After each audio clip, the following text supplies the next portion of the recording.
Okay, so this bike, my feet are up a little higher, my hands are forward a little bit more, I'm leaning forward a little bit more, my knees are quite a bit more bent. It's a lot more weight on my shoulders than what I'm used to.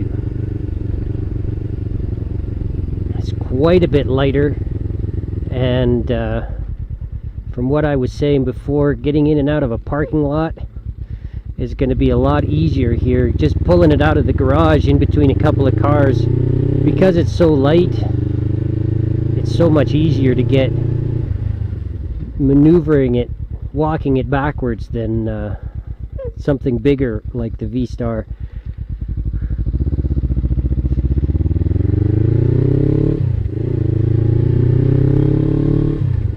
Now, very noticeable, not the same sound at all coming out of this bike.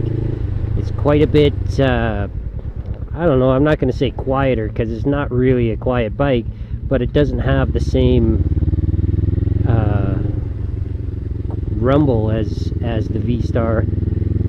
Of course, it is quite a bit smaller of an engine. It is very quick though. Not a big windshield on here, so I feel a little bit of wind hitting my body, mostly around my neck and my head. This little windshield here does an okay job keeping it off your body. As long as you stay down and behind it, you're okay, but then you put so much weight on your arms that it's just, I can't imagine it's comfortable for a long time. Now, it has been offered to me to take this bike for a couple weeks, drive it back and forth to work on a practical basis and see how I like this seating position. And I'll probably do that for a little bit just to see how it works, and just to see if I can get used to being over like this. Now, the one thing being over like this, the center of gravity is quite a bit higher than on the V-Star, and just a little bit of rocking can get you over the top and get you turning. So it is very agile, very light on its feet here.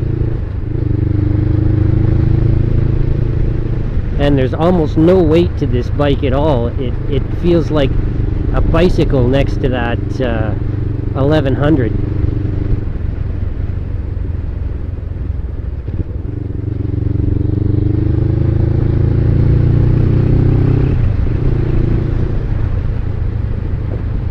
It's pretty easy to speed in this too. I know it's an old bike and it's just a 650, but at these speeds it just wants to go. We'll see how it does when we wind it up on the highway and we get up to 110. But I think it feels like you could weave in and out of traffic all day with this sucker.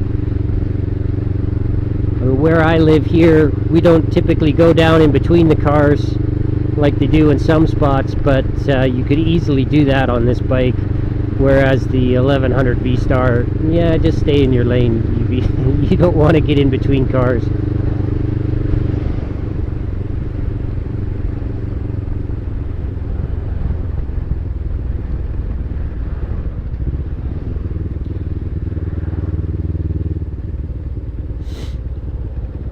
It's not a lot of movement on this seat and in this seating position. Whereas on the V-Star, with the floorboards, I could change my feet, I could change how I was sitting a little bit. This one here, your feet get up on the pegs and that's where they stay, and you can't move your butt around that much.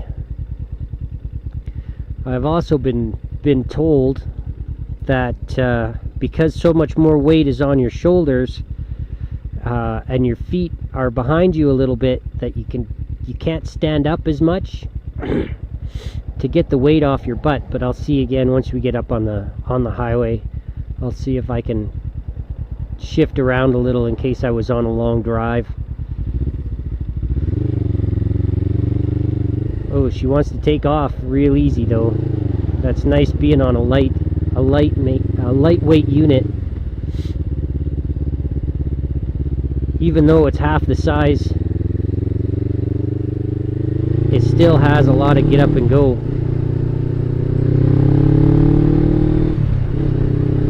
I don't know if it would have the same amount of get up and go though if you weighted it down with some luggage and another person. It doesn't have the same power, but it does have a lot more speed.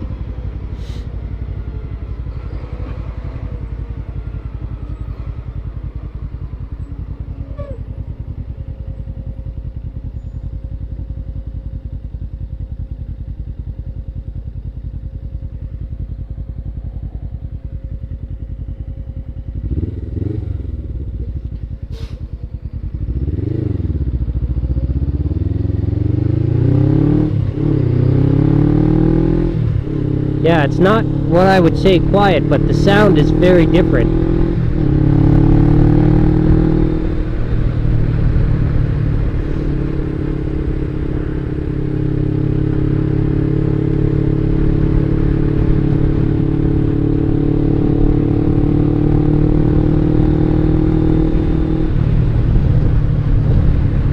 It's been a short ride and already my hands are feeling my weight and my shoulders are feeling my weight.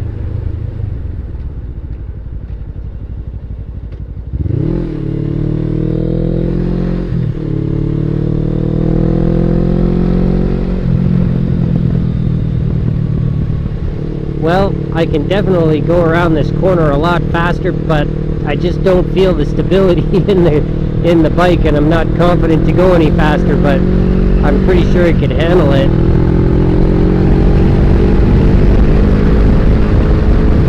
Not having the windshield is definitely noticeable.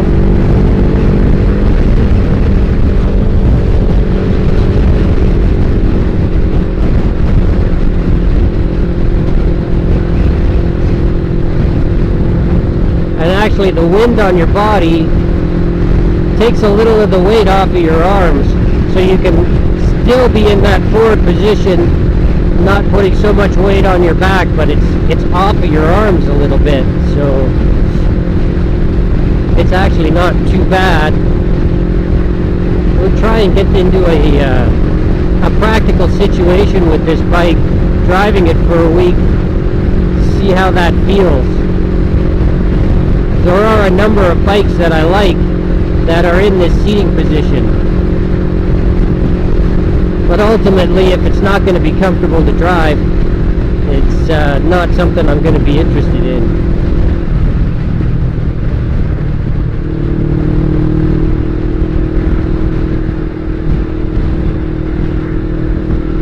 But I definitely would think,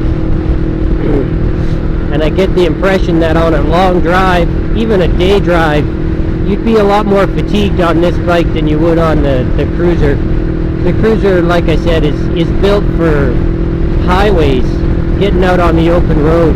This thing is great for sprints, great for around town, but it's not built for those long 600-kilometer road trips per day.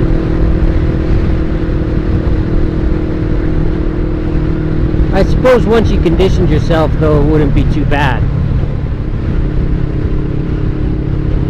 It just feels like I can throw this bike around so much more because of the weight is so high on it.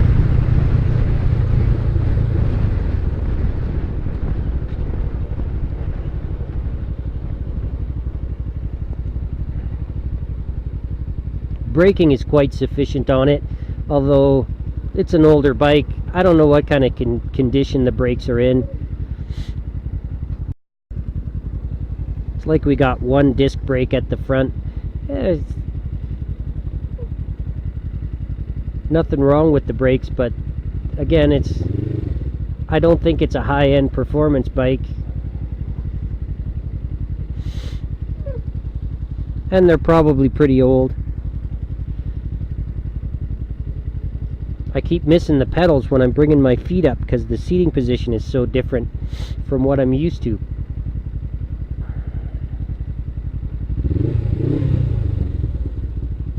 Again, not much going on the dash with this particular bike. Pretty standard. No fuel gauge, no nothing. It does have a tachometer, which is different than the V-Star. All in all, I think it's a pretty solid little bike. 650 is no slouch by any means. Definitely don't need to get an 1100 to have a fun little bike that'll get you back and forth to work. It's not short on power for sure, especially when it's just me on the bike. If there was a passenger or a lot of luggage, it might slug it down a little bit. But again, most of the time it's just going to be me back and forth to work.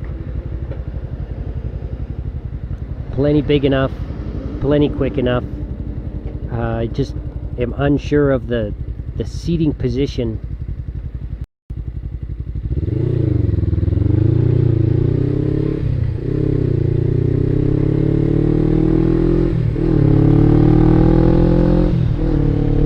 Yeah, it takes off quick, likes to run, and it takes those corners real nice and easy. I can probably get this turned over quite easy on its side and take a corner, scrape up the pegs a little, be nice and fun.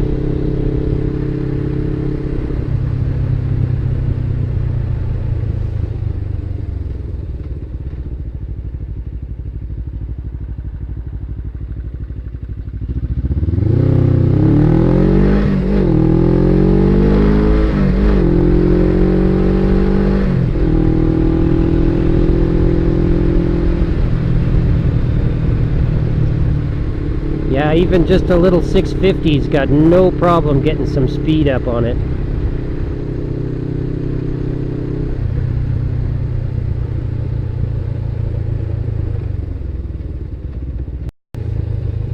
Yeah, it's interesting being on this bike because I don't see the tank at all. All I see is the little handlebars and the gauges, and then the road is right there.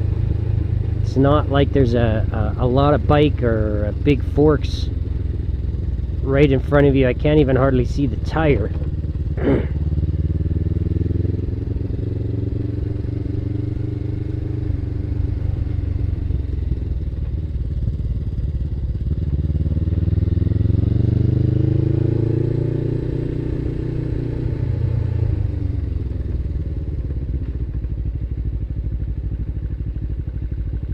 Again, you can see getting between these cars is something that's easy on this bike because you can